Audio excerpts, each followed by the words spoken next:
Have you noticed something strange? A few years ago, the Suzuki Gixxer was one of the most recommended motorcycles in India. The Hayabusa was every enthusiast's dream, and the V-Strom quietly became a favorite among touring riders. But today, when was the last time you got excited about a new Suzuki motorcycle? The obvious answer is that Suzuki has fallen behind, but that's not true. In fact, Suzuki Motorcycle India recently recorded its highest ever annual sales and continues to expand across the country.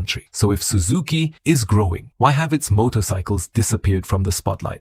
The answer begins with the Gixxer. When it launched, the Gixxer stood out for its smooth engine, sharp handling, and Japanese reliability. It was one of the best motorcycles in the 150 cubic centimeter segment. But while the competition kept evolving, Suzuki barely changed. TVS introduced new Apache models. Hero expanded the X-Pulse lineup. Triumph entered the market with the Speed 400. Royal Enfield completely reinvented itself. Suzuki, meanwhile, mostly refreshed its bikes with new colors and graphics instead of major mechanical upgrades. The Gixxer didn't become a bad motorcycle. Everyone else simply moved ahead. And if you enjoy motorcycle stories that go beyond specs and reveal what's really happening in the industry, hit subscribe. There's a lot more to uncover.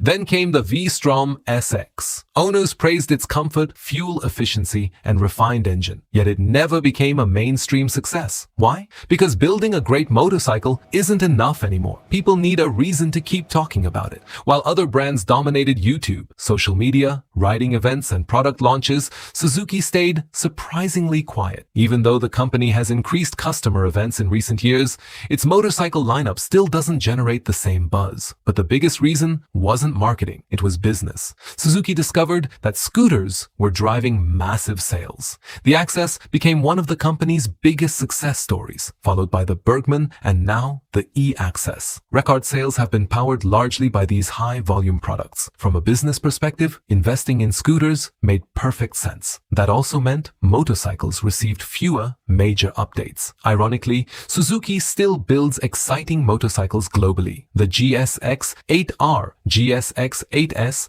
and V-Strom 800 prove the company hasn't forgotten how to innovate. India simply hasn't seen that same level of excitement. So Suzuki didn't disappear because it forgot how to build motorcycles. It disappeared because it stopped giving riders something new to talk about. And in today's motorcycle market, attention is just as important as engineering. Do you think Suzuki can make a comeback in India, or has the market already moved on?